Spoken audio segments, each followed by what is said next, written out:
Good evening, ladies and gentlemen. We are reconvened from closed session. Mr. Melching, do we have anything to report out tonight? No, Mayor. There's no reportable action this evening. Very well. Madam Clerk, would you please call the roll? Councilmember Denver. Councilmember Leesmeyer. Here. Councilmember Sobek. Here. Mayor Pro Tem August. And Mayor Mann. Here. Five present, Your Honor. Thank you. And we have words of inspiration tonight from Pastor Steve Leonard, Eagle Ridge Church. Steve.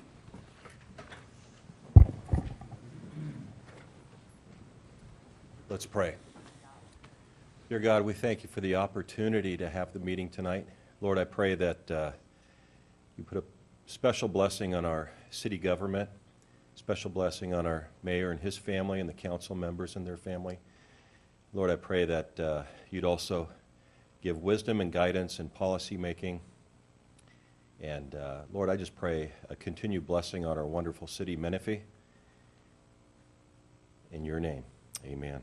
Amen. Thanks, Steve. Councilmember Sobek, would you please lead us in flag salute? I will. Ready? I pledge allegiance to the flag of the United States of America and to the republic for which it stands, one nation, under God, indivisible, with liberty and justice for all.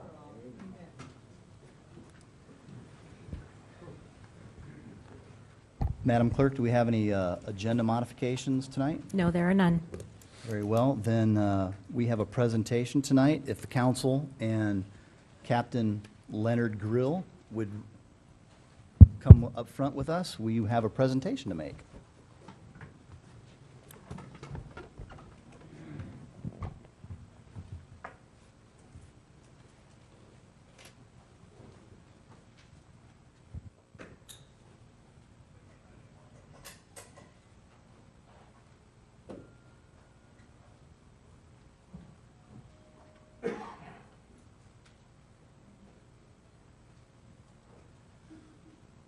We have a very special presentation tonight honoring one of our public safety leaders and one of our strongest community support advocates in this community for a very long time. Captain Grill has not only been on the front end of public safety for nearly 40 years now, but also a mainstay in the city of Menifee before it was ever even the city. And so I'd like to just share a couple thoughts in terms of what Captain Grill has done, and then we'll make a presentation. So bear with me. This is just the way we do things. Captain Grill has, as I mentioned, has been in public safety in the fire side for nearly 40 years.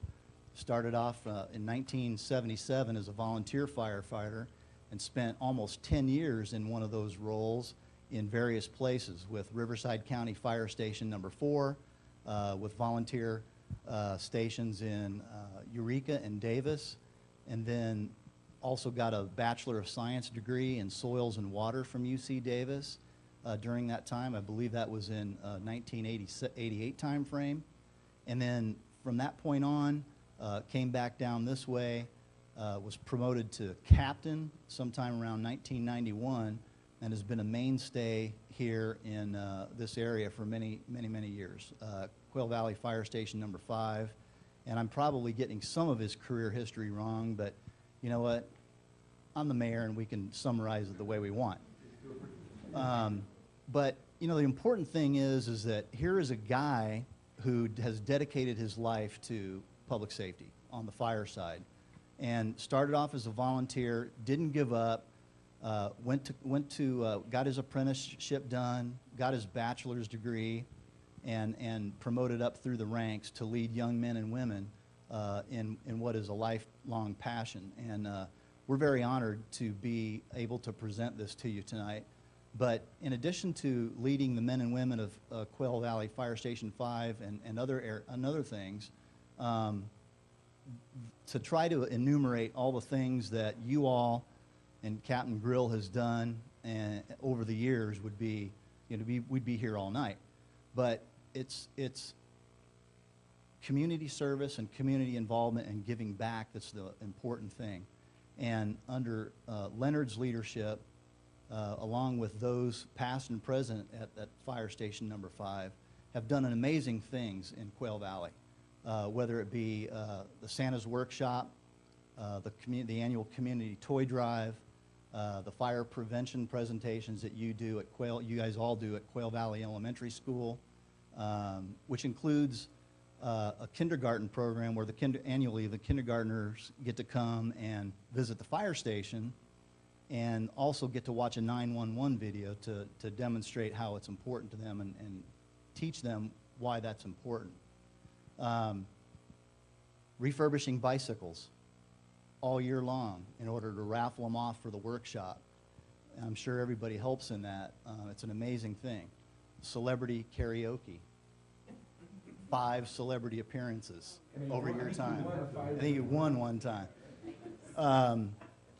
Annual community cleanup throughout the city, the Menifee Christmas lighting ceremony, countless other things, and whether it's cats or dogs or putting out a brush fire when somebody's using their disc illegally in Quail Valley and it sparks a fire, this team's been on it every year. And we're very, very honored to have you here tonight. It's a great presentation. We're very humbled by your service. 40 years is a long time in one occupation. And we're very proud of you. And we'd just like to say that we're grateful for your service in public safety, being at the pointy end of the spear on fire and those types of things, and your community involvement. And we wish you absolutely the very best in whatever your future endeavors are going to be as you get ready to retire on March 30th of 2016. So we're very grateful, Captain Grill. Congratulations to you, sir.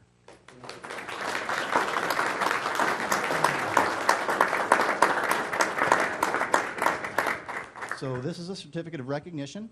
The Council of the City of Menifee, California does hereby recognize and commend Fire Captain Leonard Grill for over 28 years of dedicated public service, including his commitment to the Spark of Love Drive and the Santa's Workshop events, and countless other things that can't be written on this one piece of paper. Honored and recognized the 2nd day of March 2016 and signed by all of the council members. Congratulations, sir, on your service. We're very, very grateful.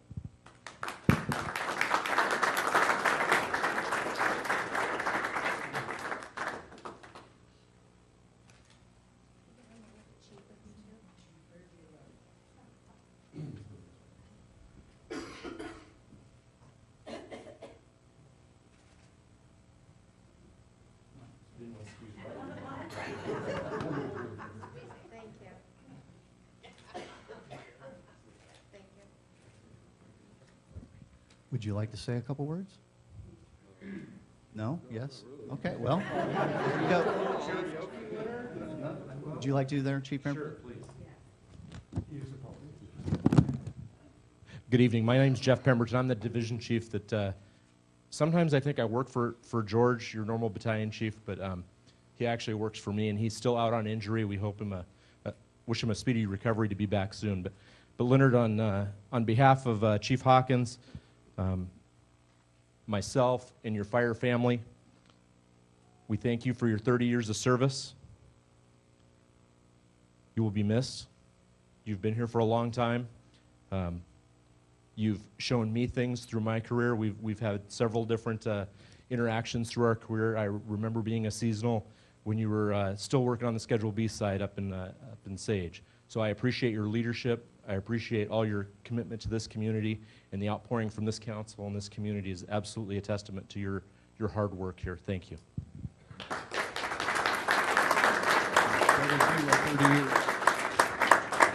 Thank you, and it's been a wonderful city to work in for the whole community, and thanks again. All right. Congratulations.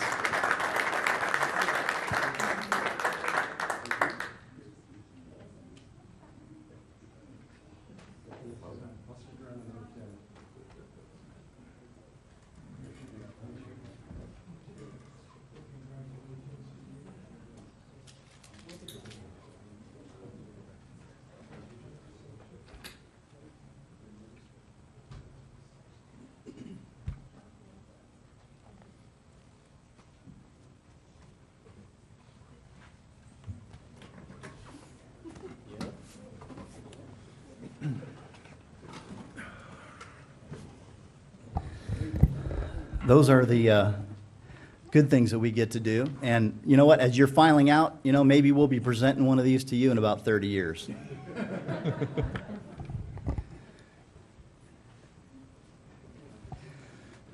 Thanks again, Captain Grill. On to public comment. Madam Clerk, would you please call the first public speaker? First up is Claudia Greenwood, followed by Katie Manier.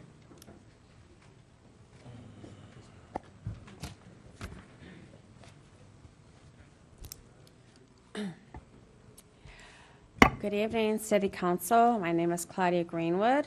Sun City Canine Animal Support Group held their annual fundraiser golf tournament last Saturday on February 27th. Our tournament was a huge success. I feel like I'm at the Oscars because I'm here just to thank everyone. First of all, I want to thank the Golden Era Golf Course in San Jacinto for the use of their facility.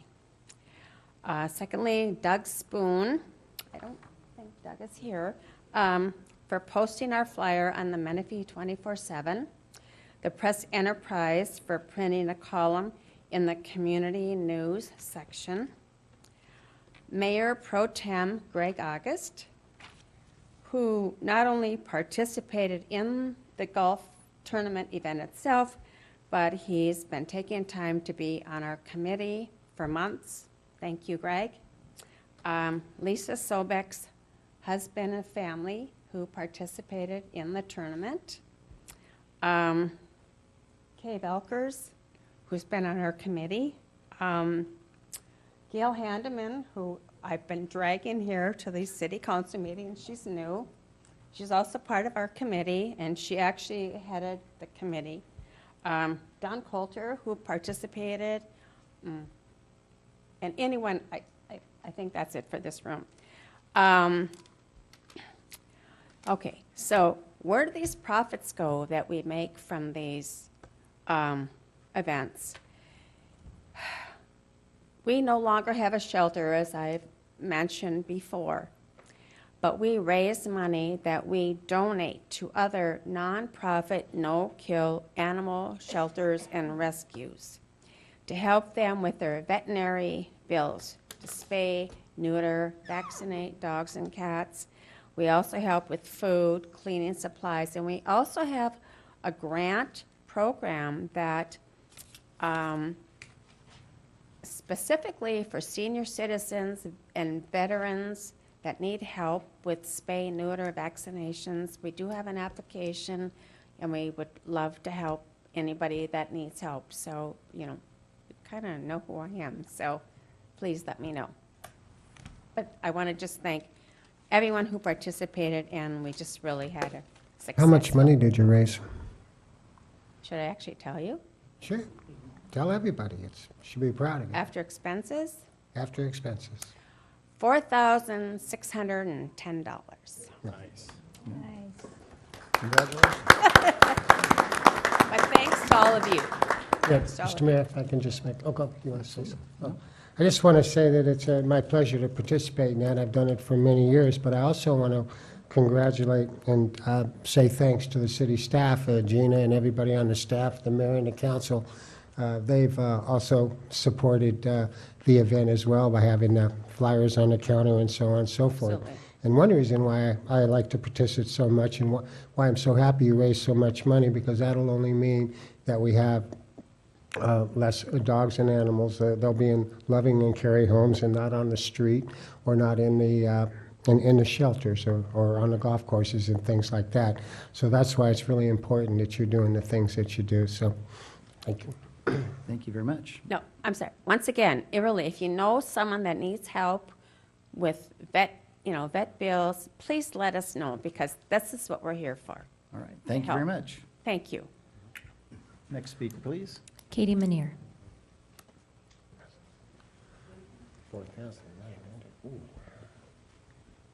Good evening.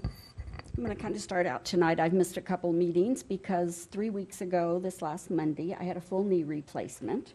So I am back up and about, so I haven't forgotten you all.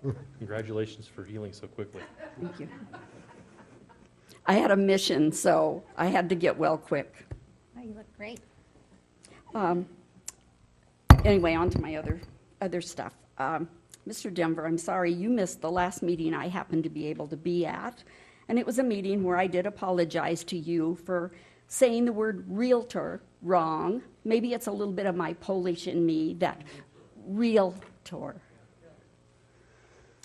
But I think you should be the one to apologize. You should apologize to the city for being one of those sleazy realtors that won't disclose what's gone on in this valley for so long.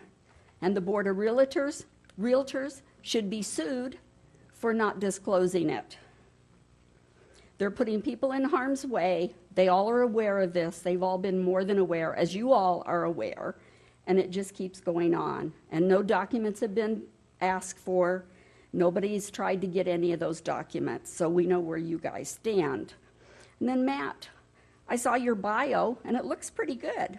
There's really one thing you left out, that you're a convicted felon for arson. How appropriate tonight that we sent our fire chief captain into retirement.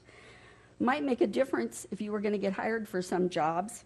It's funny, our city didn't ask that maybe on a job application. Most job applications ask it. I've been asked for every job I applied for if I had a felony. And just interesting that you could be in a position of power on this seat and never been asked that question. Next speaker, please. There are no more speakers. Thank you very much. On to council member updates and comments. Anybody?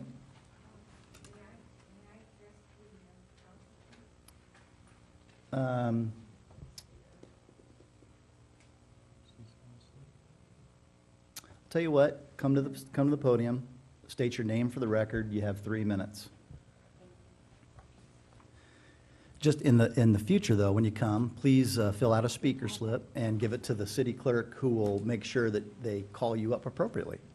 Sorry, I didn't know It's that. okay. It's all right. I want to thank all of you for allowing me to come here tonight. My name is Gloria Camiso. My address is 29661 New Market Drive, City of Menifee. Previously, I lived in the city of Arcadia for 45 years. My reason for addressing this forum tonight is to ask the city if they would consider, consider contracting with a company that would provide paramedic insurance for everybody living within the city, whether they be homeowner or renter. There is a great need for that insurance in every community. Personally, I could speak to that because the city of Arcadia implemented that program about maybe 8 years ago. And unfortunately, 14 months before my husband passed away, married 45 years, he became very ill, and I had need of calling paramedics probably 18 times to lift him up, to pick him up, to take him to the hospital, to take him to the trauma hospital. And to call paramedics is terribly expensive. I once asked one of the lead paramedic how much it would cost if I did not have the insurance, and he said, "You're looking at $2,500 to get us out here." That fee would have been impossible for me, and yet it was just my husband and I in the house at that time. My daughter was already married and living out of the house, and I had no help to get him up, nobody to assist me. And there are many needs for this kind of insurance. It could be, in his case, one time a diabetic coma. He was going into a diabetic coma. You need to have somebody who really knows what they're doing there. I'm not at all proficient in anything like that. And a paramedic is, and they were able to give him the necessary insulin and then transport him to a hospital. So this kind of insurance aids everybody of all ages. If somebody is visiting your home, your residence, and a child gets hurt or injured, or somebody suffers a heart attack or a stroke or whatever, they can call paramedic insurance and they can get immediate help, and they don't have this horrendous bill to face. It's not possible for most people to pay these kind of fees. Ma'am, your time is up. Thank you very much. Thank you. Thank you all We very much. appreciate you bringing that to our attention, and we'll see if the Public Safety Committee might be able to at least take a report on that in the future. I so much appreciate your Thank you. consideration. Thank you all. All right, on to council member updates and comments. Do we have any reports from the last council meeting? Councilmember Sobek. Yes, I have a report. I had my first meet and greet over at BJ's, and I just want to say thank you to the chamber and to staff, Gina and Brian and Jeff, for helping out and being there. That was a great opportunity. I also was asked on February 25th to attend the RTA meeting as the alternate council person who attends that for Councilmember August. I just want to let you know that all our RTA buses offer free Wi-Fi for anybody who rides them, and that they extended the Go Pass for the college students or for college goers for 5 more years.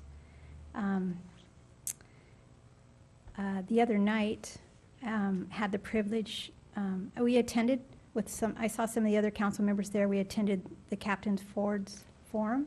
It was very informative. I asked some questions about Newport Road and Antelope, the intersections, Scott Road, some of our areas that seem to be very impacted. And, Captain just said, we're aware of those targeted areas, and that they're doing all they can with the resources that they have available. And here at City Hall, Friday night and Saturday was the first half of the CERT training, our first CERT training for this year, Community Emergency Response Team. Suzette, who leads that, did a great job. Very informative, very educational, and I just keep suggesting to our community, get CERT trained for your own neighborhood and your own streets. Thank you. Thank you, Ms. Sobek. Are there other council member updates or comments tonight? Hearing none, well, thank you very much. We'll move on to approval of minutes. We have 3 minutes, 3 sets of minutes from 17 February, a special city council meeting, the regular meeting on 17 February, and one on February 19th. Is it appropriate that we can approve those in one motion, or if there are no changes? Are there any modifications or edits to any of these 3 minutes that is presented? Move approval. Is there a second? All in favor? Aye. Aye, thank you. On to the consent calendar. I'll entertain a motion on the consent calendar tonight. We have a motion by Mr. Denver, second by Mayor Pro Tem. Roll call, please. Councilmember Leesmeyer? Aye. Councilmember Sobek? Aye. Councilmember Denver? Mayor Pro Tem August? And Mayor Mann. Aye. That motion carries 5-0. Thank you all very much. On to our public hearing item for tonight, agenda item 11.1, new sign ordinance, chapter 9.76, sign regulations.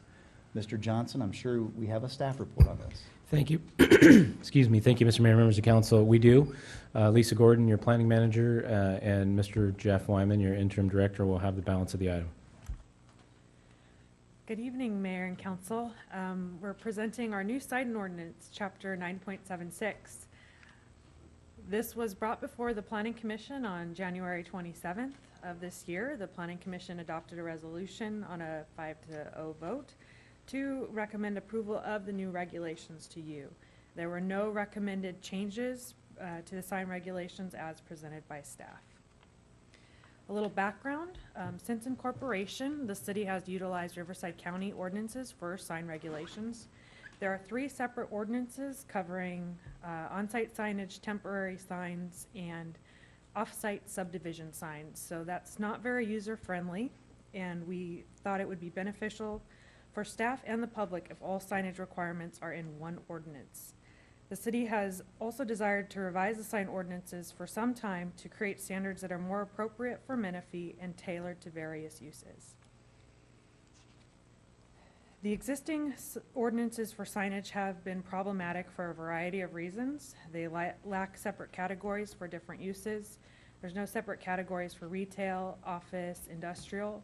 The allowed signage for commercial projects does not meet our tenant advertising needs, so you would often see variances for multiple monument signs for commercial projects.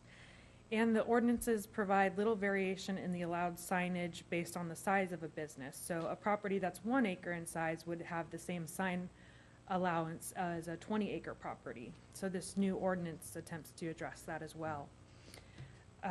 The development of the regulations has taken a while, but that's because we put a lot into them. The sign ordinance was reviewed by multiple departments, by building and safety staff, our code enforcement staff, economic development department, and the city manager's office. We also took an input from the Chamber of Commerce, and the ordinance has been thoroughly vetted by our city attorney's office to make sure that we're meeting all of the legal requirements, because there are a lot for signs. And we also looked at other sign ordinances for cities surrounding us, Paris, Temecula, and Murrieta, and our sign standards are consistent with other cities nearby.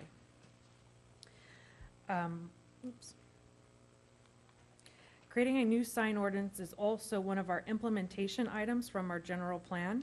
It's action item 31, which required that the city update our sign ordinance to better reflect the city's high-quality design standards. The proposed ordinance is consistent with the city's general plan, including the goals and policies related to signage and design. A note on legal non-conforming signs. All existing signs that were legally erected and which do not meet the new regulations shall be deemed legal non-conforming signs. And legal non-conforming signs will only need to be removed or brought into compliance with the new regulations that you're seeing tonight when a substantial alteration is made to the sign. So changing the copy is not considered a substantial alteration. So if you were to change a panel from one to another, that wouldn't trigger compliance with our new ordinance.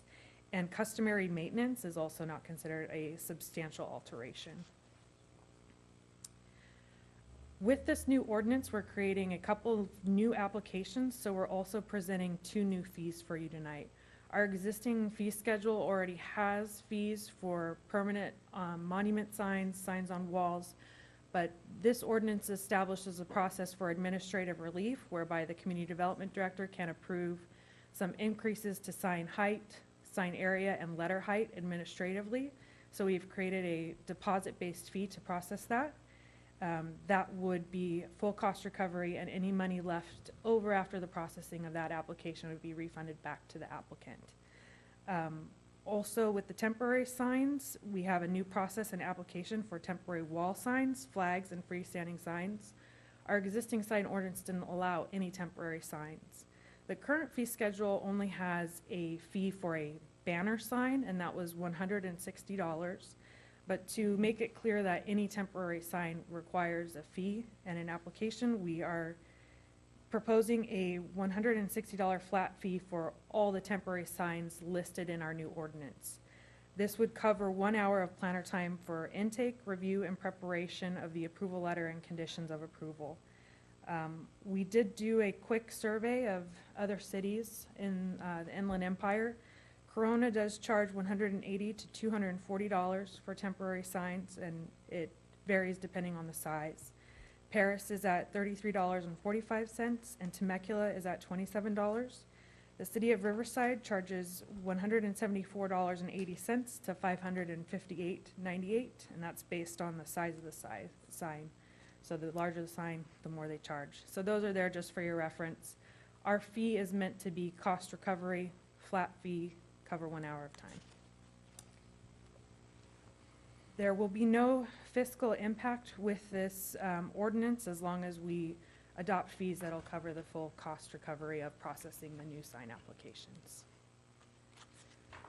So at this time, staff recommends that we conduct the public hearing, find ordinance number 2016-190 exempt from environmental review under CEQA, introduce the first reading of City Council Ordinance 2016-190 to amend our sign code and repeal all the existing sign ordinances we adopted from the county, and adopt resolution number 16499 establishing fees for sign applications.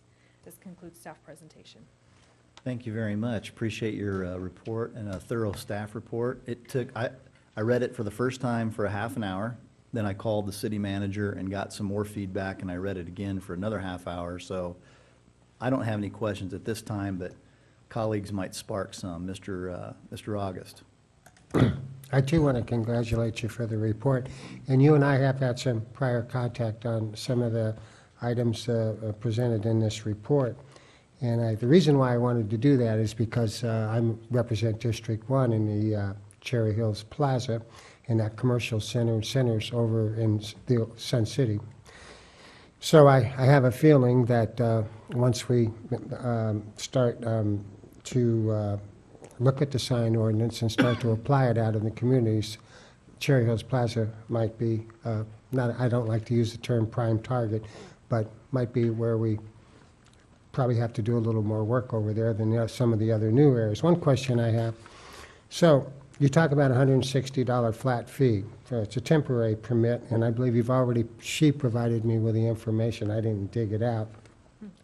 But I think you said temporary permit is good for 90 calendar days a year, a maximum of 45 consecutive calendar days at a time. Any longer would be a CUP. And my question is, if, say, for instance, the mattress shop in the plaza wanted to do a two-day sale on the weekend and maybe put up a couple of balloons, they've been known to do that, I think.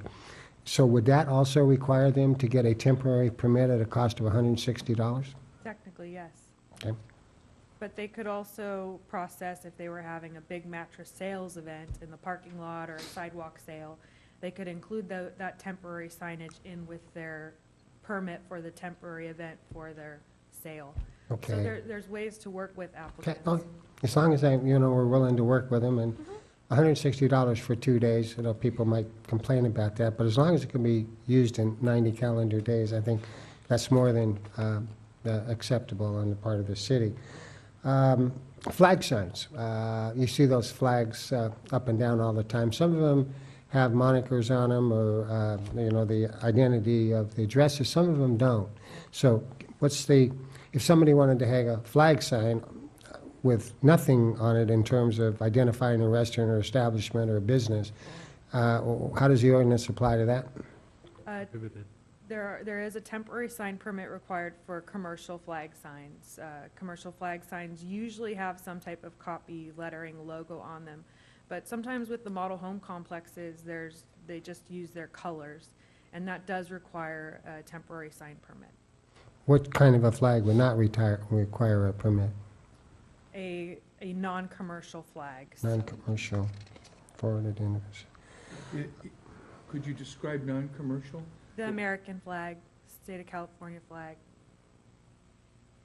What about just a flag with a bunch of different colors? Just waving, saying, here we are, look over here.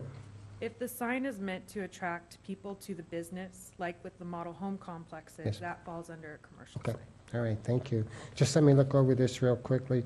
Also, I'm under the impression that also a part of the conversation, and the Chamber of Commerce, obviously the city staff and the Planning Commission were in full support of this ordinance. Yes. Chamber was involved, and that's important to me. Horseman. Okay, I'll just take one more look at this. You might not have the answer to this, Ms. Gordon, but as far as code enforcement goes, we've had a lot of conversations on the city staff about being proactive and active. And do you have any understanding of whether or not this is where we're going to rush all our code enforcement officers into Cherry Hills and take care of everything? Do you know how that's going to work?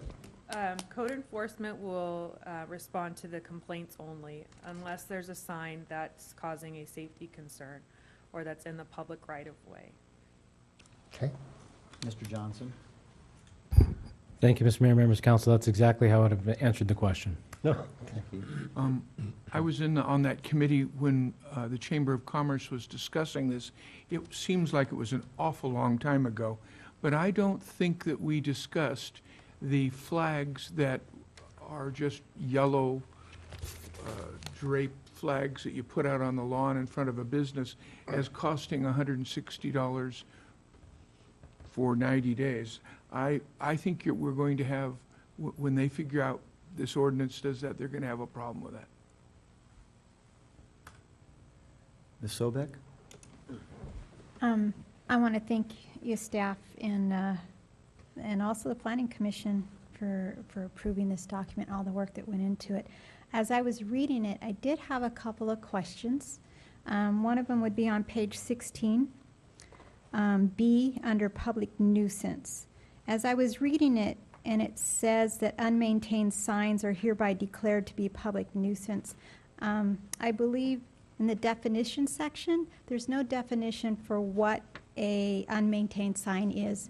And this has just been brought to my attention as I've driven around and seen faded and frayed, torn flag signs. And so I just was wondering, did I miss that in another section? I also looked under the maintenance on page 18 and didn't know if some verbiage should be added there as well about faded, frayed flag signs. Under prohibited signs, there is a reference that prohibited signs would include signs that are dilapidated, abandoned, or in disrepair or dangerous condition. So the fading, torn, frayed could fall under disrepair.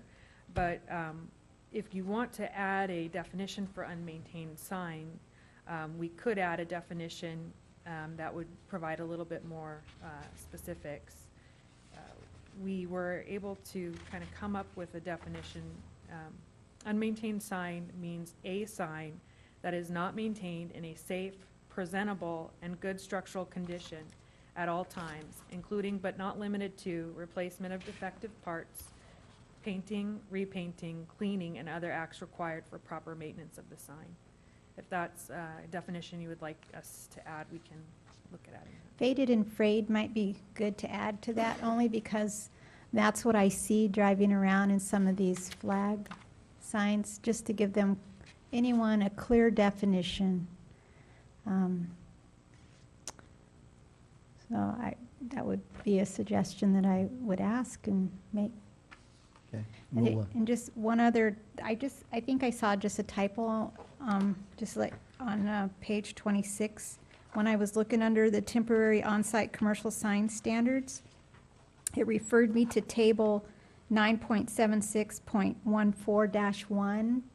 I believe that is 150-1, because I had to look for it, so I just picked up on it. You're correct, yeah. Okay. We went through a lot of I edits know, on this. you guys are great, and I'm sorry to have caught that, so. So it's good that you caught it. Okay. It's important. Okay, that's it. That's all I have. Thank you for this. I think, our city, in our general plan, we have a lot of, there was even, referred to a lot of general plan comments in here about how the quality of our city, and I believe this will help bring in that quality to our city. So thank you for your work on this.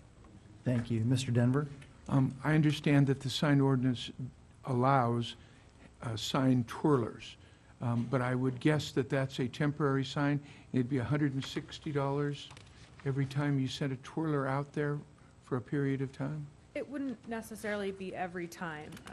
They have up to 90 calendar days a year, so they could pay $160 and it would cover the 90 days in 1 year. So if they were doing it. I don't think the chamber recognizes that that's going to happen. Mr. Johnson, before we take Mayor Pro Tem? Thank you, Mr. Mayor, members of council. Ms. Gordon, does the 90 days have to be consecutive, or is it per calendar year? In other words, if I pay a $160 and I do a weekend event for 2 days, do I get 40 more weekends for 2 days, or do you see what I'm saying? The 90 is calendar days within a given year. There's a maximum of a temporary sign being up in a single So out of place for 45 days. 365 days, I can use a temporary sign 90 days. Mhm. I can keep the same sign in the same place for 45 straight days of those 90 days. Mhm. Okay, thank you. Mr. August? You kind of know this was coming too also. I see there's some people from SCCA here in the audience, and I wanted to kind of clarify something you said, and I don't even know. It's under 9.76, and it has to do with multiple family property within more than 12 dwelling units. And the reason why I ask this question is because we're seeing more and more over, at least in SCCA and probably other parts of the senior districts, so that people are starting to convert their homes into family, not family, but single people dwelling units, in other words. And I was wondering, does 9.760, down to 11, be multifamily property with more than 12 dwelling units? And my question is, if somebody was renting out 4 dwelling units and 1 personal resident, would that require a sign? I think there's a nuance between dwelling unit and room within the dwelling unit. If somebody has a house and they're renting out 4 rooms, they have 1 dwelling unit, they don't have 4. Okay. So they still just get the 1 sign Yeah, for the lease. And if I could just ask our city attorney for 1 second, would that be considered a business or a non-business? That'd be a business. 4 dwelling units and 4 units and 1 residence? Yeah. We would consider, okay, thank you, sir. Thank you. I have a question regarding, and it's just a question about how we arrived at the $1,500 fee under administrative relief for a minor deviation as defined by the proposed ordinance, where allowable height can be adjusted up to 12 inches per the staff report. How do we arrive at the $1,500 fee? It was A deposit-based fee. I recognize it's a deposit-based fee. the deposit for the administrative relief was about 50% of what we charge for the variance deposit. And usually with signs, if somebody's asking for more, it's usually too much more. So they tend to be controversial, well, not controversial, just there's a lot of back and forth. So we wanted to make sure we took in a big enough deposit that we weren't eating through the time and then had to stop and ask for more. A lot of applicants prefer to get the refund and not have to make multiple deposits. So based upon the variance fee structure that we presently have and history of processing variances through your department, do you think we'll have a lot of sign variances under this clause where we would have to, I guess what I'm getting, it seems to me it's a little high, but I don't know. I don't have any basis to make that judgment. I don't know if we'll have a lot of administrative reliefs. I think the goal is that applicants comply with the regulations as is. And if there's something special about the property or something special about the project where they need a little bit more in height, area, letter height, then we have a mechanism to approve that administratively.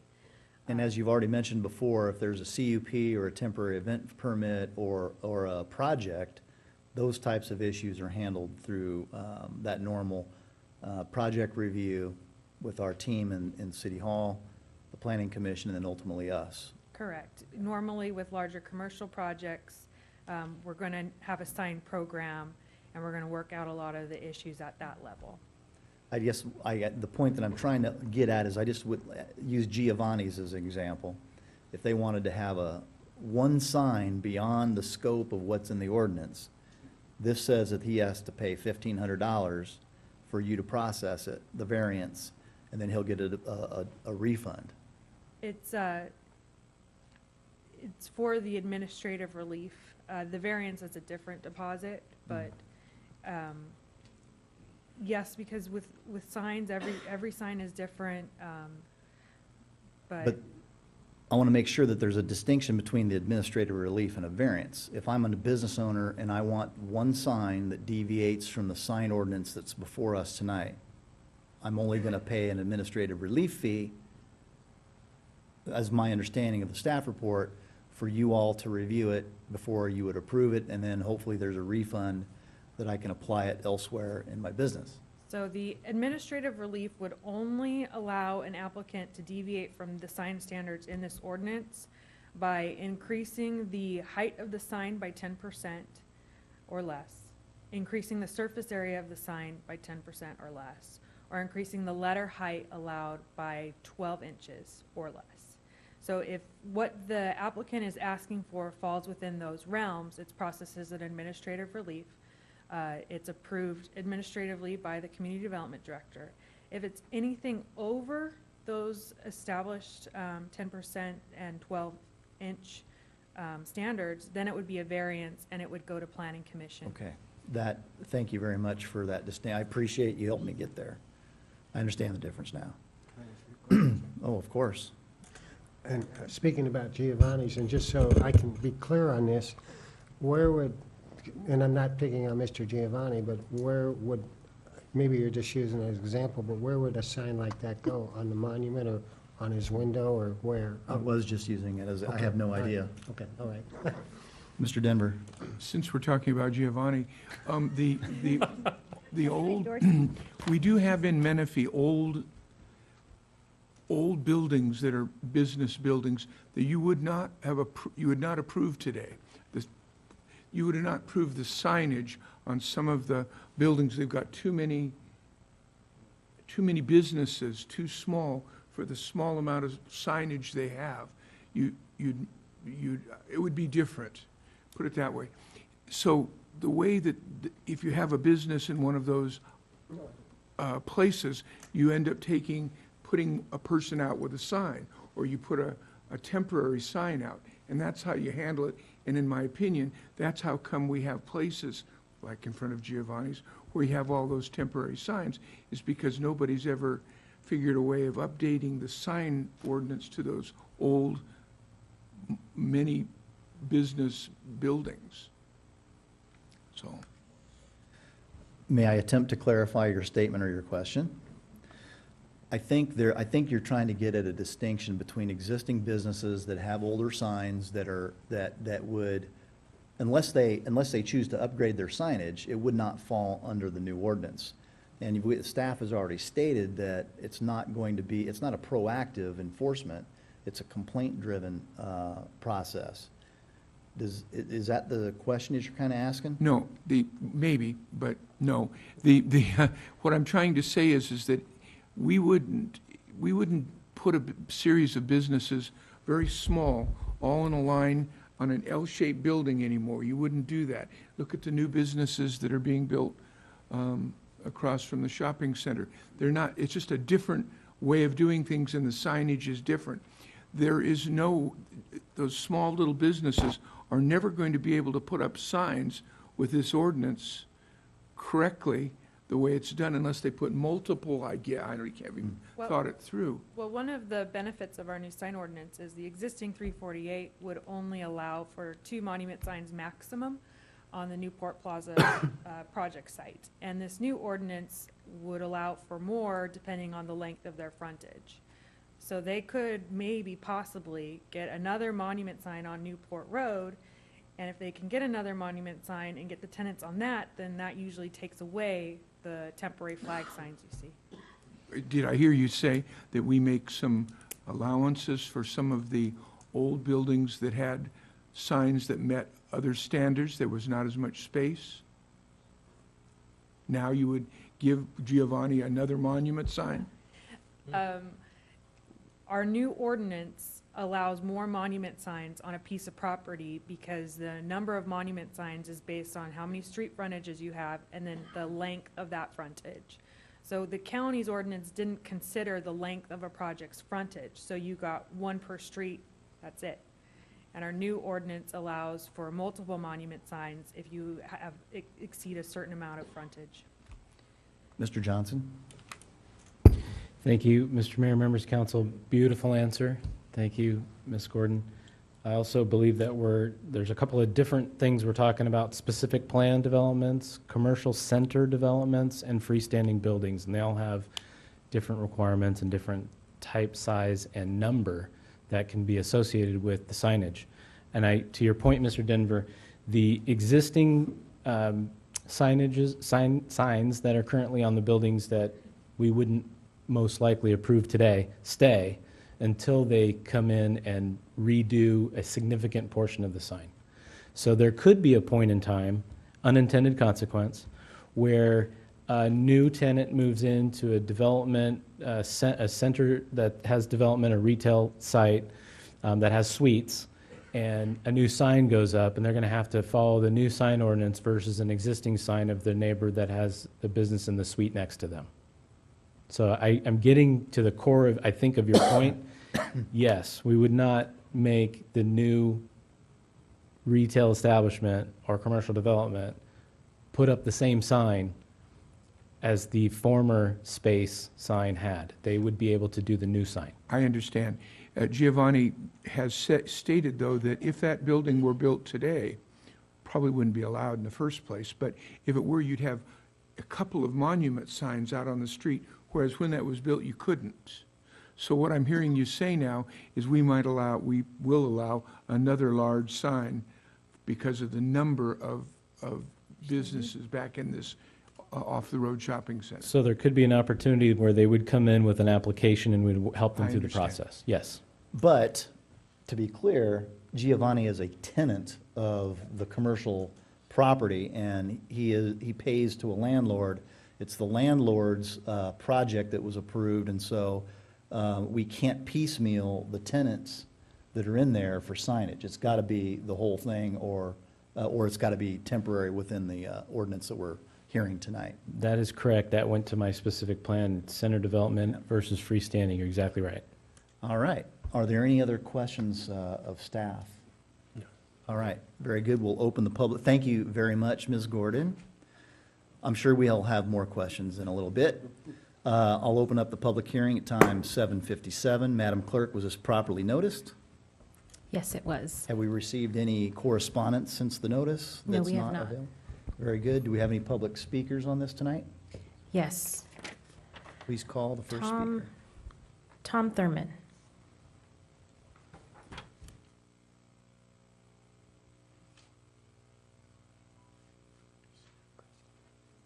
Good evening. I'm Tom Thurman. I live in the Sun City community of Menifee. Mr. August and I were talking about this earlier. I just become aware this was coming up tonight. We have some, I think, unique issues in the Sun City core where we have multiple owners that live on a property that's owned by an association. Are they not going to be able, say you have 20 units in a U-shape, specifically Wingfoot and Sun City Boulevard. Those homes that are there, they're in an association. The association owns the property, have individual owners for each unit. When I read this, it says they can have one sign for rent or for sale. That's the way I'm reading this. Maybe I'm interpreting it improperly. Staff?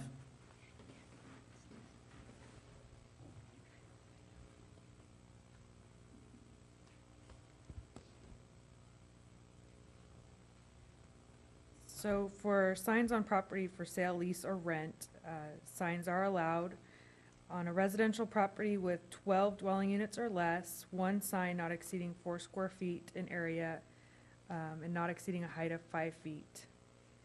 So, and on weekends and holidays, up to 4 signs to direct traffic to the subject property are allowed.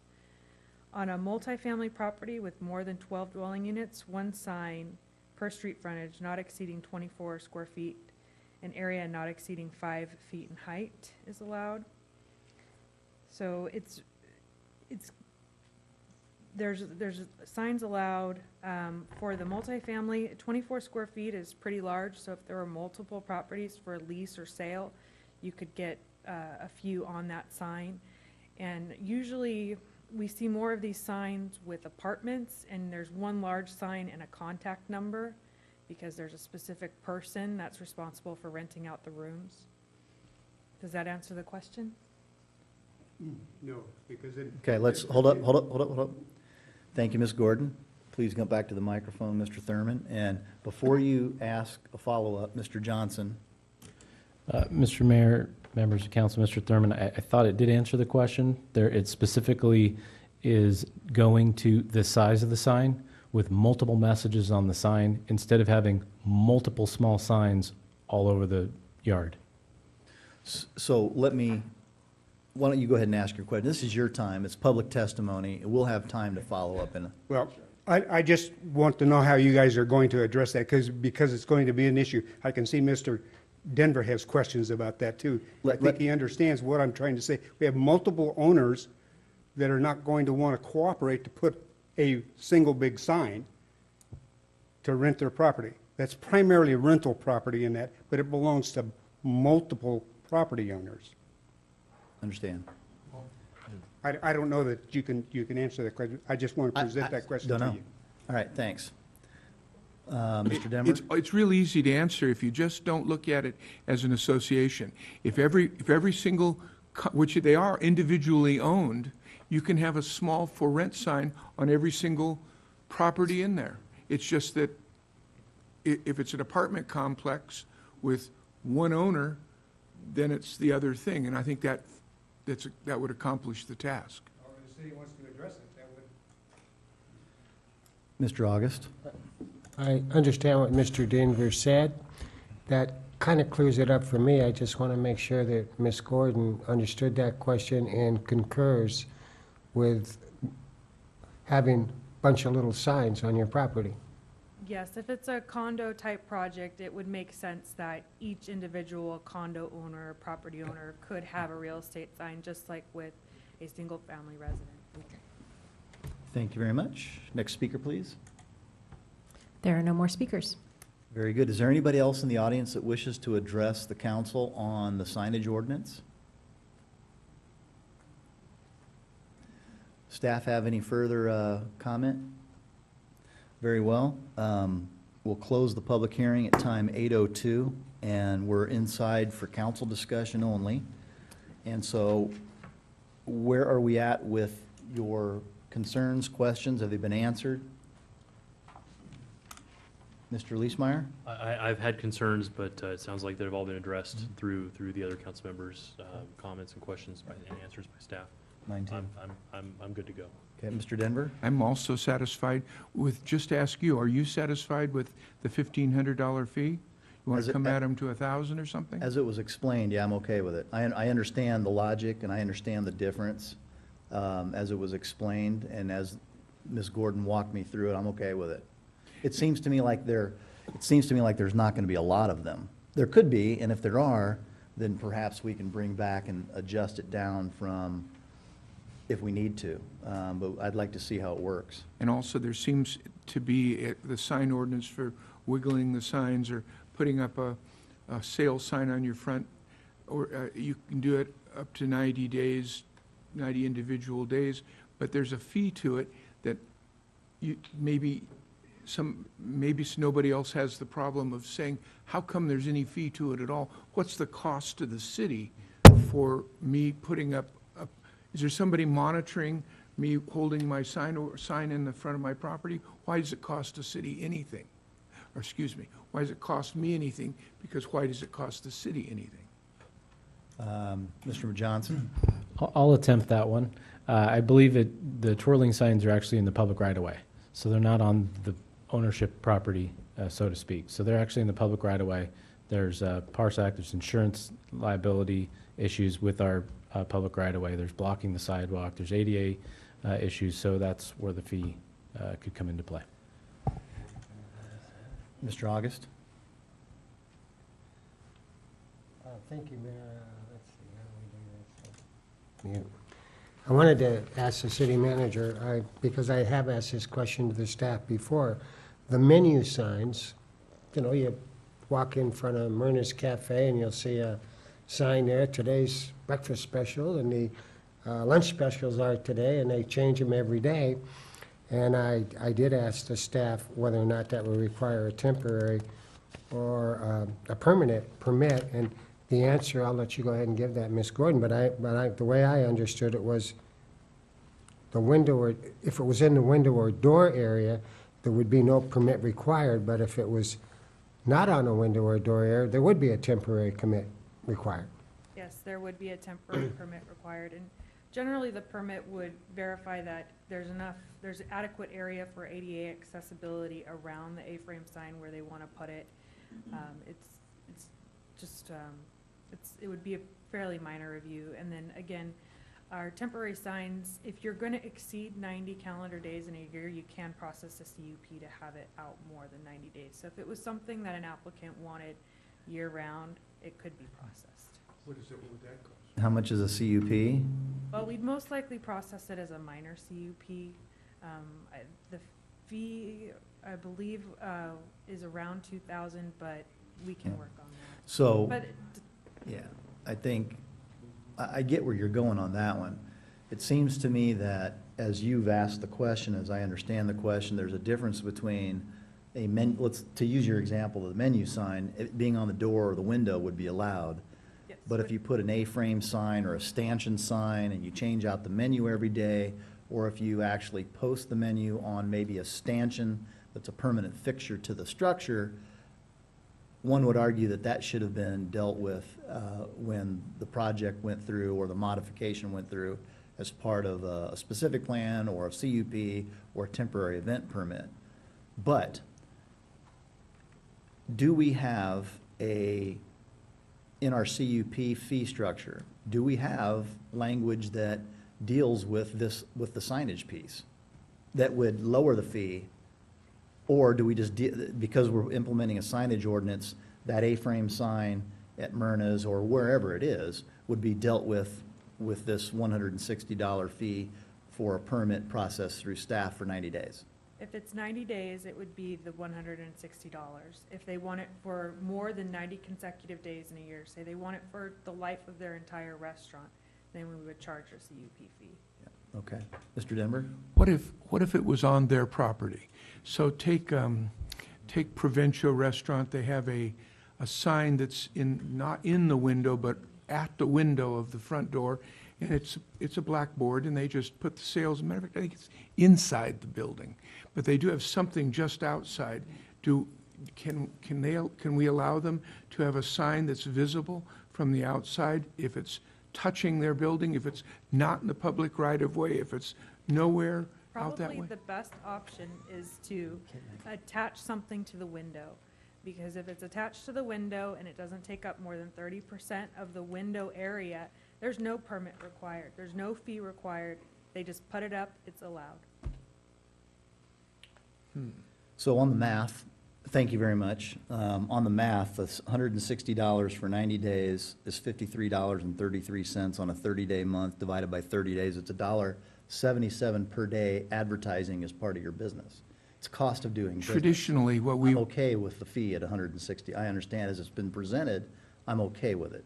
Traditionally, what we would do, the city of Menifee has done in the past, which I'm sure we're not going to do this time, is grandfather in those people who already have had signs up for a period of time. We certainly have done this on a million other things, and anyway, there's going to be some people back to the chamber who are going to be very upset because they've had these signs and they're, up close, and now they have to pay $160, and they're going to argue for what? That's all. How do you grandfather a 90-day temporary sign? I don't get it. Well, then, the argument doesn't hold water. I mean, I understand what you're saying, it just doesn't make sense. You go tell Provincial. Well, you know what? I'm sorry, but for 7 years, this staff and staffs before it, this council and councils before it, the current chamber, the current board of directors at the chamber, and those before, we've attempted to engage. I remember a meeting with Mr. August and I before we got on this council in the summer of 2012, sitting in Giovanni's restaurant with about 30 business owners. And it was from that Mr. August and I said, we need to fix this once and for all. And that was 4 years ago, 3.5 years ago now. And here we are, we have an ordinance before us tonight that's been vetted through a committee of the Chamber of Commerce. So, and our staff, and our city attorney, and the planning commission. I think that if it's 90%, I'm okay with it. And I mean, I'm not discounting your comments. Please don't misunderstand me. I just think that we have to get to a point of we're eliminating as presented 3 ordinances that we inherited from the county. And after 7 years, we've got a really, really good ordinance here that I think addresses the lion's shares of the issues that we've traditionally been concerned about. Are there going to be some things that come back to us and we may need to adjust? Probably, maybe. We'll see how it goes. But I think I'm okay with it tonight. I'm very happy with the complete effort by staff, the city attorney, Mr. Johnson, all of the departmental reviews, the Chamber of Commerce, and a 5-0 recommendation from the Planning Commission. I think we're there in terms of being able to put something forward. Ms. Sobek. Thank you. You know, I agree with everything you've said, Mayor, and something was triggered when you started your conversation, and that was the general plan. We have information in this packet that mentions how this ordinance goes along with our general plan, and that is something that we're to uphold. A unified and attractive community identified the complements the character of a city's distinct communities, provides special landscaping and decorative monument signage in order to highlight arrival and departures in the city. We can go on. Attractive landscaping, lighting, and signage that conveys a positive image of the community. I believe this document does that, and it goes along with the general plan. Thank you. Any other discussion amongst council? Can we make a Just motion? one other. Do it. Mr. August?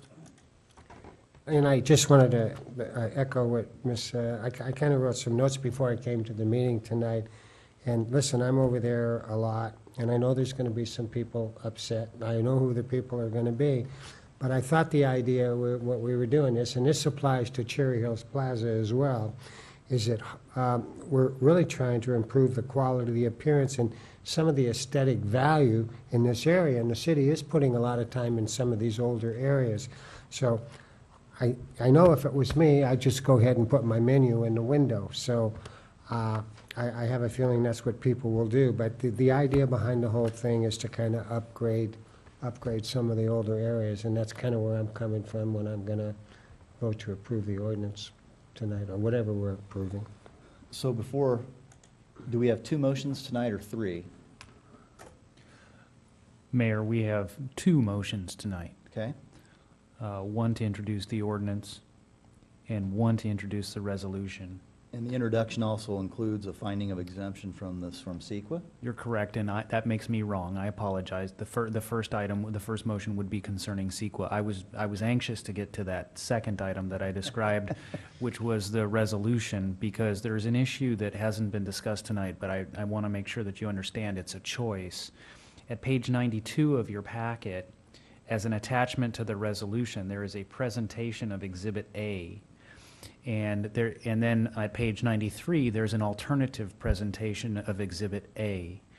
And one of the items that is before you tonight is to choose which presentation of Exhibit A you would like to include in the final version of the resolution. I would say this, to boil it down as simply as possible, because it is simple, the first version of Exhibit A says that temporary wall signs have a $160 fee, and then it says temporary freestanding signs have a $160 fee, and then it says temporary flag signs have a $160 fee. The second version of Exhibit A just combines all 3 of those and says that if you're one of those temporary sign types, you have a $160 fee. So it's all about consolidation. The staff's recommendation, I spoke to them before the meeting tonight, the staff's recommendation is that you use the second version of Exhibit A. It is 6 of one and a half dozen of the other. So it's Exhibit A on page 93 of the staff report. Correct. There's no page number. Anybody have a preference? I think, No page number. You got different pages than I used to. oh, I'm sorry. So this is Exhibit A number 1 is, it has 4 paragraphs. The second no page Exhibit A has just 2, and it lumps those 3 into one paragraph and includes those other. Sorry. Yeah. Yeah, mine's 98, 97. Okay. Well, if we're becoming efficient, and we're consolidating 3 ordinances into one, and we're given 2 choices on this, Exhibit A, number 1, or Exhibit A, number 2, and we're trying to decrease language and become more efficient, I think it accomplishes the same thing with the condensed version as recommended by the city attorney. Is there any objection to that? That's Exhibit A number 2. That would be Exhibit A, number 2, I guess, A2. Are you okay with labeling it A1 and A2? Absolutely. Okay. So the proposal is, for the resolution, is that we're adopting A2 for language when we get to that resolution. So. I'll make a motion that we find ordinance 2016-190 exempt from CEQA. Is there a second? I second. Roll call vote. Councilmember Sobek? Aye. Councilmember Denver? Mayor Pro Tem August? Councilmember Leesmeyer? Aye. Mayor Mann? Aye. That motion carries 5-0. And before we take a motion on an introduction, could you read the title of the ordinance?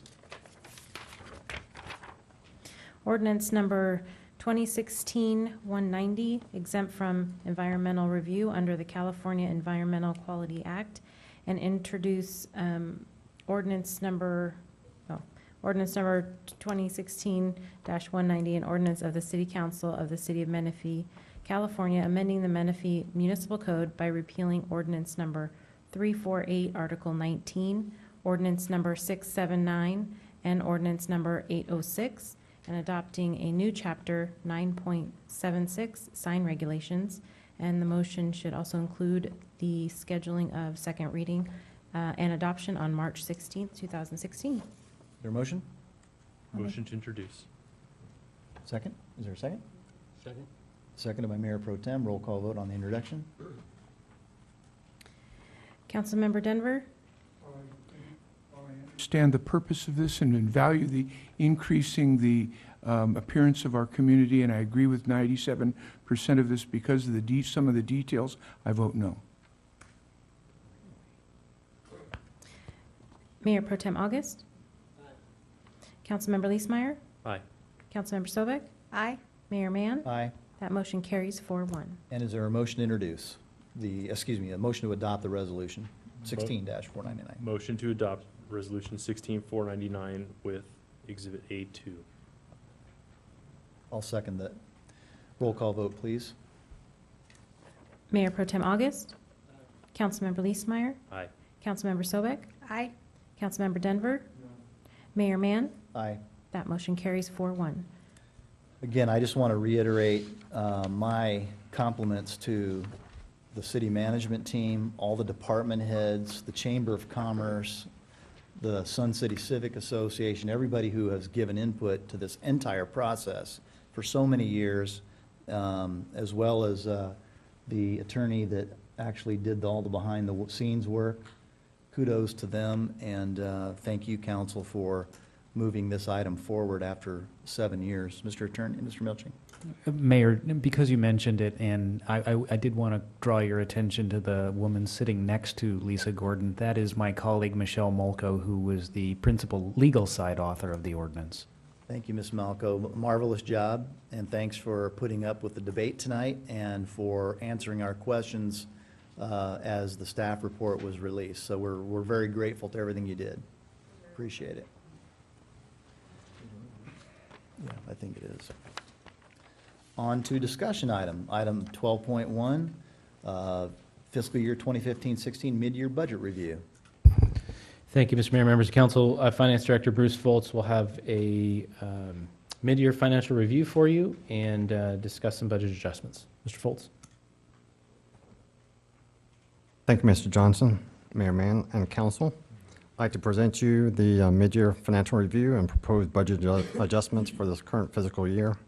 I have some good news, along with some very good news, and then some news that isn't quite as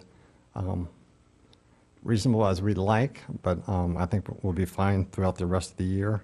And just a little disclosure, there will be no ducks or animal slides in my presentation tonight. So just give you a bird's eye view of total citywide revenues. We're proposing that the year-end financial revenues would be $43.1 million. I kind of broke it up As you can see, the general fund represents 71% of that total revenue, followed by gas tax, Measure A, and our various other revenue sources that we have. The general fund revenues, we're proposing to take from current adopted of 29.6 million and increasing those to 30.7 million.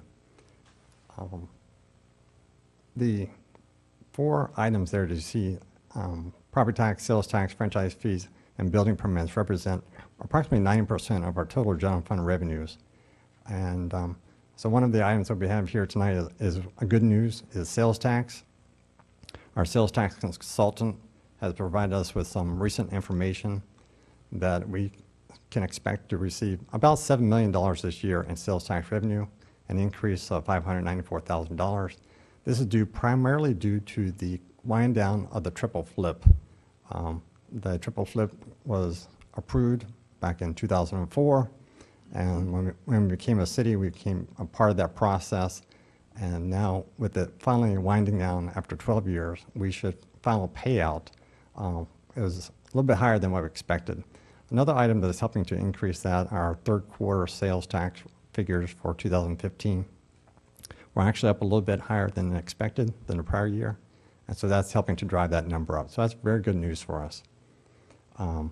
The other even better news, our building permit figures are higher than expected. We started the year with budgeting $5 million, and we expect to, based on current estimates, feel comfortable about increasing that $475,000 to a total of $5,475,000.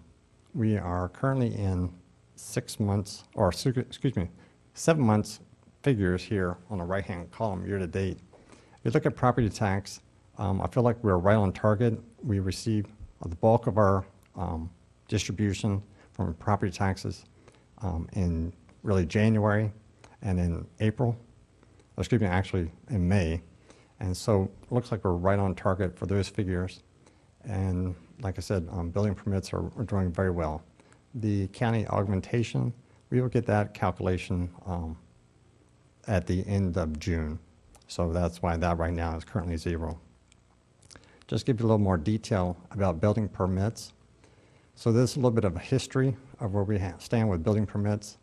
So at the very bottom there, 2015-16, that represents building permits issued to date, July through January. And we've collected 3.7 million. Being the second day, or excuse me, yeah, second day in March, I just received new data updated for the month of February, building permits, and we've actually increased revenues. We're up to 4.1 million, excuse me, 4.1 million, and we've issued over 2,500 building permits. Of those building permits, 322 represent single-family residential homes. So that equates to additional property tax next year and in the future. So those are really good numbers for us. It's great to have an increase in sales tax, but having additional property tax come in for next year based on these new homes will be really good numbers for us. This is the same information just presented on a bar graph. As you can tell, in 2014-15, we issued a little over 3,000 building permits. Last year, we issued 2,900 building permits. And like I said, right now, we stand at, through February, of issuing 2,541 building permits. So I want to focus a little bit on our general fund expenditures. We started the year roughly at 29.8 million. We're proposing to increase appropriations in the general fund expenditures 1.1 million, which would bring the total to 30,937,000. And with that, as you can tell, public safety represents 64% of our total general fund expenditures. Here is a detail of our proposed increases in general fund expenditures. As you can see, we're proposing to increase police services by $660, followed by fire of $85,273. We started the year budgeting public safety or police services at $10.7 million, with the caveat that if revenues were not substantial to support additional fees, that we may have to take alternate measures. So in other words, we budgeted at the beginning of the year with the caveat that if revenues were strong enough to support a full year of being roughly $11 million, that we would not have to do anything with our service level. And so that's why we're proposing an increase. The revenues are up, and we can fully support the cost of police services for this year. Additional expenditures throughout the various departments are listed in the middle column. So a total increase in appropriations of this year in the general fund would be $1.1 million. The gas tax revenues, each January or so, about January 1st of March, we receive updated figures from the Department of Finance on proposed gas tax revenues for the year. I just received recent data that for this fiscal year, they are projecting that revenues will actually be down. This is mostly due to more fuel-efficient vehicles on the road.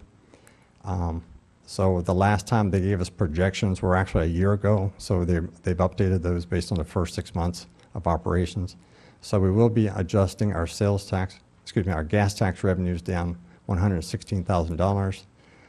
As you can see under the revised budget figures, that represents a deficit of $491,000. We do have currently fund balance of over $509,000 in reserves under the gas tax funds.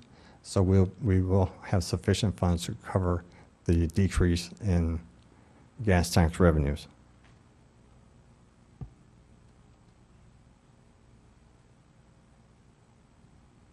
So to summarize the adjustments that we are proposing this year, proposing increased sales tax revenue based on the most recent figures that have been provided by our sales tax consultant, increasing those $594,000 to the general fund, increased building permitting fees of $475,000, increased general fund revenues, miscellaneous revenues of $62,500, which combined would be an increase in revenues for the general fund of $1.1 million. Likewise, we propose increasing total appropriations in the general fund equal to the amount of the increase in revenues. This would be roughly $1.1 million, with $660,000 going towards police services, $85,273 going towards fire services, and the remainder, $386,000 going to general governmental operation expenditures. So that would leave us with $19.8 million towards public safety, or 64%, with 36% of the remaining going towards general governmental operations.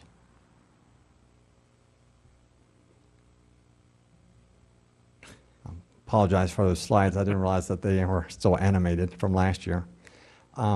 So other proposed adjustments, decreasing the gas tax revenues of $116,000. This represents a reduction for this year's revenues of 5.8%.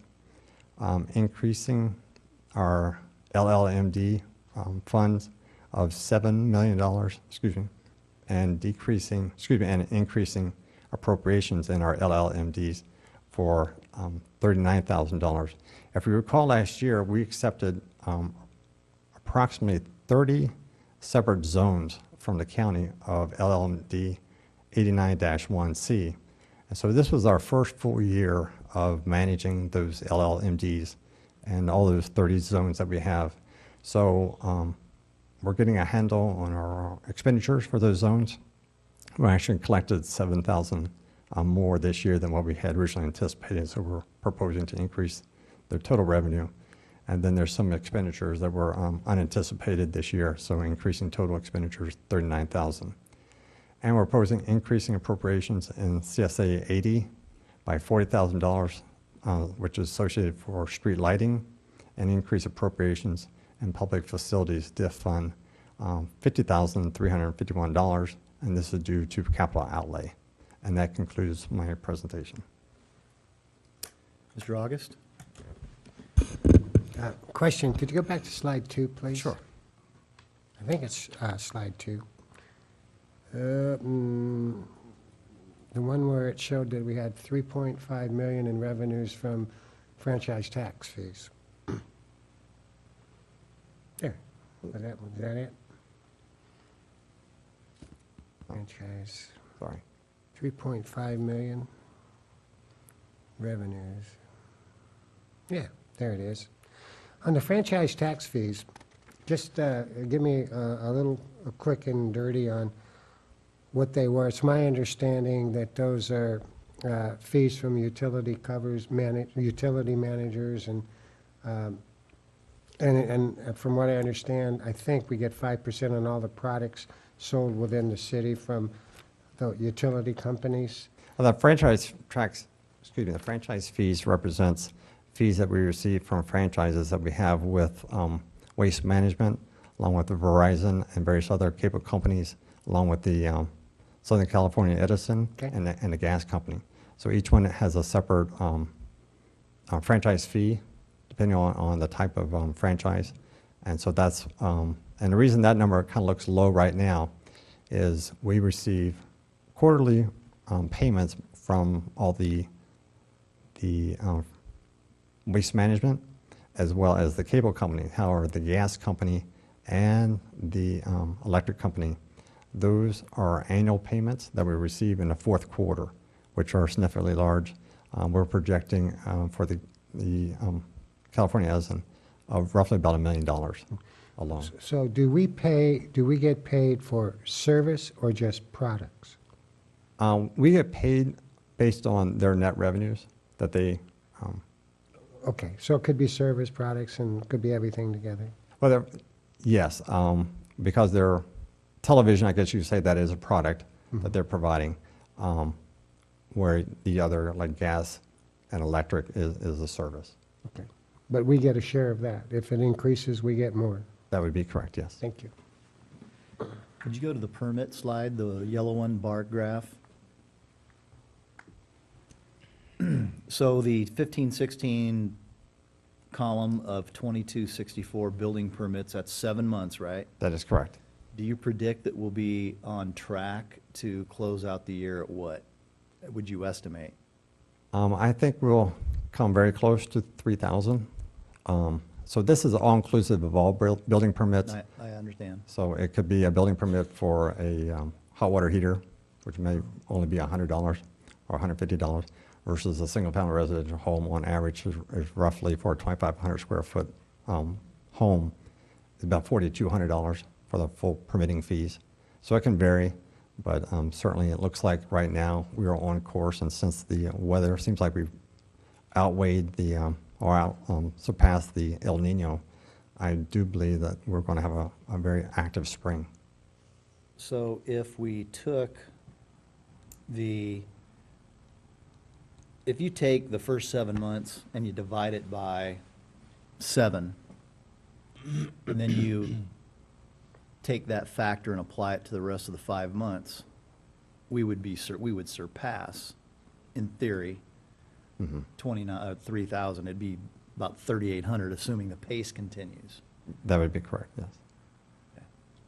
Am I wrong in assuming that this is equal sampling for 7 months, or is this the entire fiscal year? No, okay, so, very good question. From. Say 14, 15, is that the same sampling? That's a full year. That's full year, okay. All the others are full year bars. Okay, It's only except for- the okay. Thank you. 15, 16, and 7 months. So to say it another way, in reality, based upon the first 7 months, the building permit projection would be to outpace even 13, 14, There's based a upon the good first. possibility, it could- yes. Yeah, as it's tracking now. Yes. Sure, Mhm. sure, Yeah. yeah. All right. Mr. Denver? I recognize you've we've done 2,264 permits so far this year. What are we doing this year now on housing? What number should we expect per year this year for housing, or, you know, just 12 months now? It was more, I think, back in, I guess 13, 14, it looks like, but where are we at now with housing? Is it one a day? We used to be 3/4 one a day and half one a day. What is it now? Well, I can answer you this question. Last year, we issued 386 single-family residential homes building permits, and so far this year through February, 322. So, So we're doing three a day?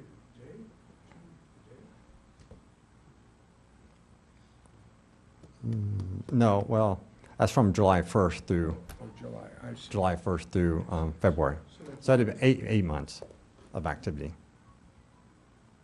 Thank you. So that permit activity is on pace to? Yes, that's it on- is. On track to outpace last year as well? That is correct. Okay. Any other questions? Is this a receive and file, or are you looking for a motion to approve the adjustments? A motion to approve the adjustments. Is there a motion to approve the mid-year budget adjustments as presented? I'm sorry, Scott, I had one more question. Okay. If you could go back to the increased area where you're increasing expenditures. Increasing expenditures? I think you said public safety, 660,000. Right there. That is correct. Help the dumb guy in the room understand where that's going to go. Does that mean we've got an extra $660,000 for 6 months to use on public safety? Help me understand that. Mr. Johnson? Thank you, Mr. Leesmeyer, members of council. The $660,000 is to make us whole with our budget number at the end of the year, Okay. So we're- including right. all increases given to us, passed through back to July 1.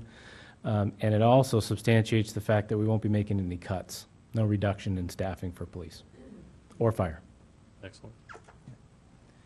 Thank you for that clarification. Mr. Denver? Is there, in here somewhere, did I miss it, that $1 million we were given at one-time money? You didn't miss it. Mr. Foltz showed it on there. It was zero currently, correct? The Yes. 1,081,000? Yes.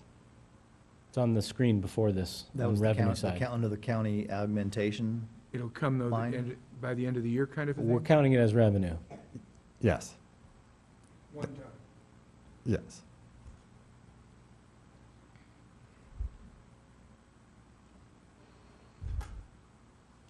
Well, let's just hope that if the governor's proposal to increase $65 on every annual DMV registration, maybe we can get our VLF money back. I have comments on that tonight. What's that? I'll have comments on that tonight later. Okay. If it's budget related, why don't you mention them now? It's vehicle license fee related. Mm-hmm. So I am listening to Melissa Melendez's legislative update. She has written a bill for 2277, and Roth has written a bill, SB 817.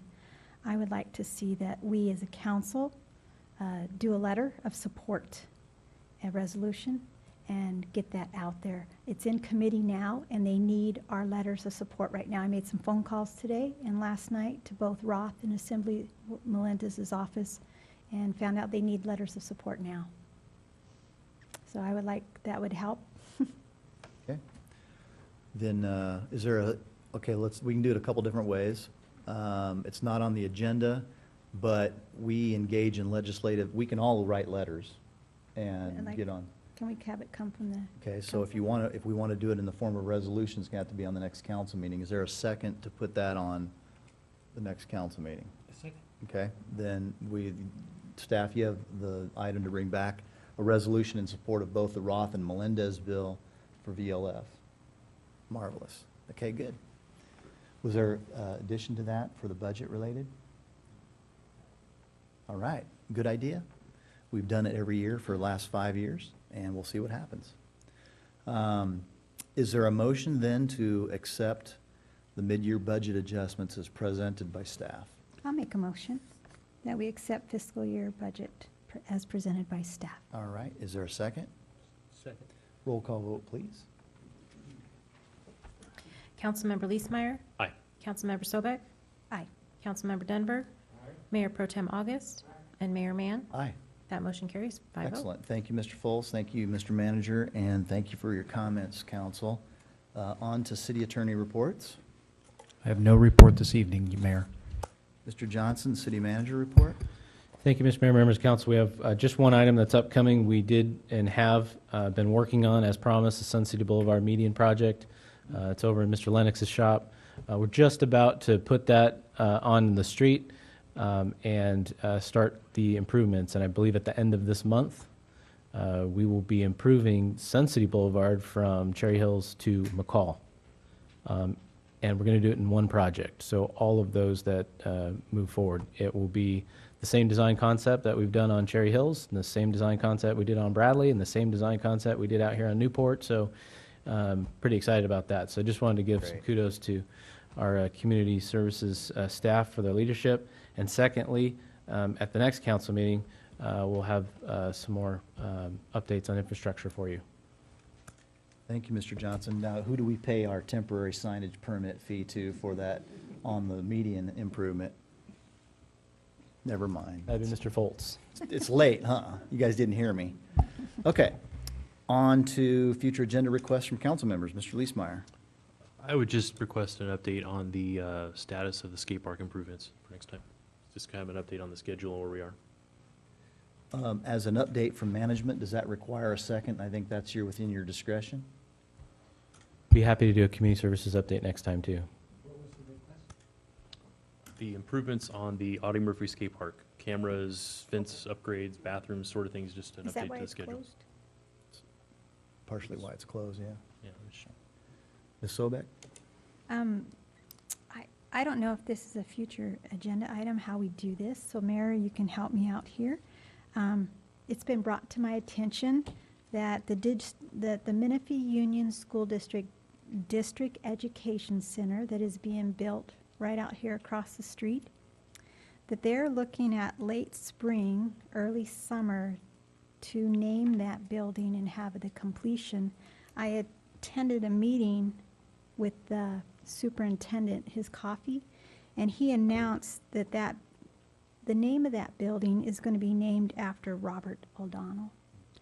And can we put on the agenda to have a proclamation done for Mr. O'Donnell for that? Our discussion, how do we go about that? Is there a second for a proclamation for the naming of the Robert O'Donnell Education Center? Sure, absolutely. Second. Okay, then there's a second. We'll bring that back for proclamation on the next agenda. What's the dedication date? It's late spring, early summer. So we got time, we can do it next meeting. Yes. All right, and that'll go on consent. Okay. And on that, it brought to my attention, because we talked about this a little bit, about our supervisor, District 5, Marion Ashley's, his volunteer appreciation award breakfast. I understand that a name was needed for that. And I've heard the name of our late council member, Wallace Edgerton, that name being passed around. They're in need of that. I received a phone call today from someone asking me if I knew anything about it. So it would be sad that we're the only city in all of his district that doesn't have a name. Also, as I talked about Robert O'Donnell, that might be a possibility as well. I'm not sure how to go about this. I understand some of the other cities had publicized it and with a news release, and they received nominations from their community. But we're on a deadline. They needed that information by this Friday, from what I understand. So I just think we need to have a conversation on that. Well, it's not on the agenda for Right, discussion or input. decision, so it's not going to happen before Friday. So we need to let them know, possibly, and as a courtesy, their office, and then let them know when we can. So let me provide some insight. In fact, Mr. August, why don't you go first? No, thank you, Mayor. And are we talking about Marion Ashley's appreciation? Yes. And when is the deadline for whether we give him a name or not? There is none? There was a deadline, I believe, I don't know the date, but it's passed, but they are meeting this Friday to take care of a bunch of business for that, and they were hoping to have our name by then. I know we can't, because it's not on our agenda. No, I know. No, So, but we need to either, as a city, be respectful and let them know that we'll have it by a date certain, sure. and have it put on our agenda. So would, actually, my own feeling is probably should have had a discussion on this a little bit earlier, whether we decided to or not to. But would the next council meeting be okay just to have a discussion on it? I would welcome a discussion because I have some very strong feelings about this because we have a Friday deadline for an event that takes place in May. And if I go too far, I want to explain some discussion about this before we go down this road. It is not our responsibility to nominate anybody to the supervisor's staff. That's my opinion. The supervisor has tapped 2 Menifee residents to run this program, and it is not the city council's role to nominate anybody. This is a supervisorial ward. If they want to recognize a Menifee citizen, then the supervisor's staff can solicit input from whatever quarter of the city that they need to get a nomination. I do not think that it needs to come from the city council. Okay, We need a discussion. I understand that, Mr. Mayor. Now, it's my understanding, and this is hearsay, that they're willing to do that for us. And I don't know what name they would pick. I've heard the name that Councilwoman Sobek brought up today. But should that happen, what would your feelings be about that? I would welcome whoever Supervisor Ashley chooses as a awardee. It's his award. Okay, sounds good. So we just, guess needs to go on the agenda so we know how to move forward and give them that information? Is there a Might save second? them, yeah, you could save them the time if you're in communication with them and just tell them to have them nominate a person in our city. That would take care of their request. It would make us look good, and we don't need a discussion on it because I don't know where this one's going to go. So on the matter of Ms. Sobek's motion to put this on the next agenda, is there a second? Second? All right. Didn't go you ahead, just, didn't you just make the case that, in your opinion, that we shouldn't be doing this in the first place? I thought so. Why would you put it on the, Well, because we have a decorum, it's been motioned and a second for further discussion. At So the if same, there's- if but there's at a the same, consent- at the same time, Mr. Mayor, if the county or their delegation or committee or whatever it is decides to pick somebody, that would be okay with you. If they do it before the next meeting, I think then we would, then staff would advise us and Sure. we would necessarily, hey, it's been taken care of, it's been overcome by events, there's no need to have it on the agenda. Okay. But I want to be clear about what the motion is. The motion is for a discussion for a potential nomination. It's not a motion for a nomination. Okay. Because we do not have such a program Sure. codified in our city. Can we withdraw that motion and, as it was suggested, let Supervisor Ashley know that he's welcome to pick someone from our city at this time? If you're withdrawing your motion to put it on the next agenda. It's fine with me. Okay. Everybody okay with that? Yep. All right, very good. Are there any other future agenda items? If I may, City Manager, could you communicate that with the Chief of Staff? It doesn't need to come. I'd be happy to do that. Thank you. Thank you. Are there any other future agenda requests? Hearing none, we are adjourned. Thank you, everybody.